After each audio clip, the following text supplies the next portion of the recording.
যে আসলে পৃথিবীর প্রায় 200 কোটি মুসলমান এখন খুব বিপদের মধ্যে আছে এবং সেই বিপদ সর্বত্র, সেই বিপদ বাংলাদেশের ভেতরে এবং সেই বিপদ আন্তর্জাতিক পর্যায়ে। আপনারা জানেন যে বর্তমানে জায়নবাদীরা ইরান এবং লেবাননের উপরে গণহত্যা চালাচ্ছে, প্যালেস্টাইনের উপরে গত 3 বছর ধরে গণহত্যা চালাচ্ছে। কাজেই গত 3 বছর ধরে জায়নবাদীরা সারা পৃথিবীতে গণহত্যা চালিয়ে যাচ্ছে।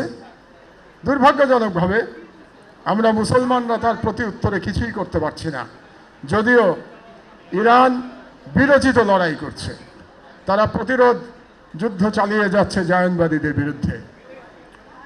কাজেই আমাদের সকলের, আমি মনে করি, নৈতিক সমর্থন ইরানের প্রতি থাকা উচিত। এটা হচ্ছে আমার প্রত্যাশা, একজন মুসলমান হিসাবে আমার প্রত্যাশা। তো এই লড়াই কতদিন চলবে আমরা জানি না, তবে এই লড়াইয়ের কাছে হার মানা যাবে না। এই লড়াইয়ের সঙ্গে মাথা উঁচু করে আমাদের এই লড়াই অব্যাহত রাখতে হবে এবং এর একটা প্রতিক্রিয়া বাংলাদেশেও আসবে।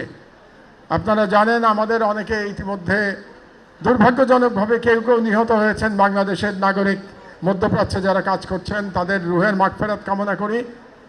ইকোনমিক্যালিও আমাদের বিপদের মধ্যে পড়তে হবে।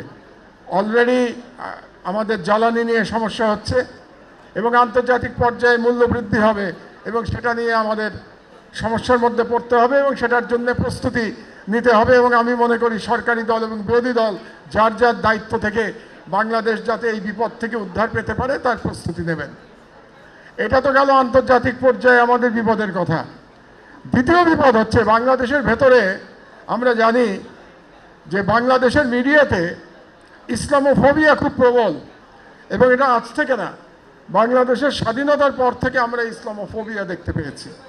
আন্তর্জাতিক পর্যায়ে যেমন আমরা দেখছি যে জায়নবাদীরা ইসলামের বিরুদ্ধে লড়াই করছে, মুসলমানের বিরুদ্ধে লড়াই করছে, বাংলাদেশেও কিন্তু মিডিয়ায় আমরা সর্বত্র ইসলামের বিরুদ্ধে লড়াই দেখতে পেয়েছি এবং তার বিরুদ্ধে আমরা মুষ্টিমেয় পত্রিকা আমরা চেষ্টা করি, আমরা আমাদের বয়ান প্রতিষ্ঠিত করবার জন্যে, ইমানের পথে থাকবার জন্য আমরা চেষ্টা করে যাচ্ছি এবং আপনারা জানেন আমার দেশ সেই চেষ্টা জন্মলগ্ন থেকে করে চলেছে।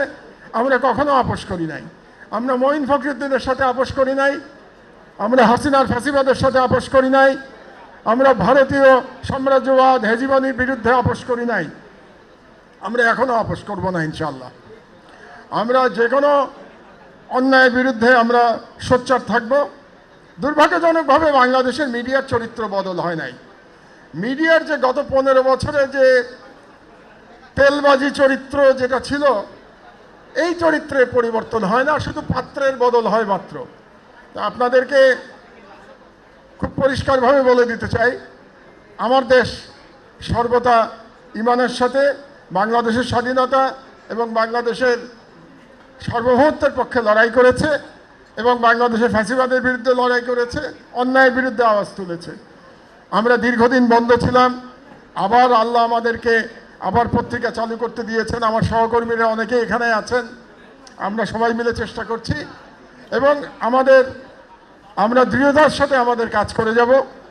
আমরা ভয় পাই না, আমার দেশ কারো কাছে ভয় পায় না, কারণ আমার দেশ কারোর সঙ্গে কখনো লেনদেন করে নাই এবং কারোর সঙ্গে কখনো আপোষ করে নাই। তো আপনারা দোয়া করবেন যাতে বাংলাদেশে একটা প্রফেশনাল মিডিয়া আমরা চালিয়ে যেতে পারি, যেটা বাংলাদেশের স্বাধীনতার পক্ষে থাকবে, সার্বভৌমত্বের পক্ষে থাকবে, জনগণের মানবাধিকারের পক্ষে থাকবে এবং গণতান্ত্রিক অধিকারের পক্ষে থাকবে। আর বাংলাদেশের যে 90% বাঙালি মুসলমান, তাদের সংস্কৃতিকে ধারণ করবে যে পত্রিকা, তার নাম আমার দেশ। আপনারা আমাদের জন্য দোয়া করবেন। আল্লাহ হাফেজ। আজকে এই অনুষ্ঠান আয়োজনের জন্য বাংলাদেশ জামাত ইসলামীকে ধন্যবাদ জানিয়ে আমার বক্তব্য শেষ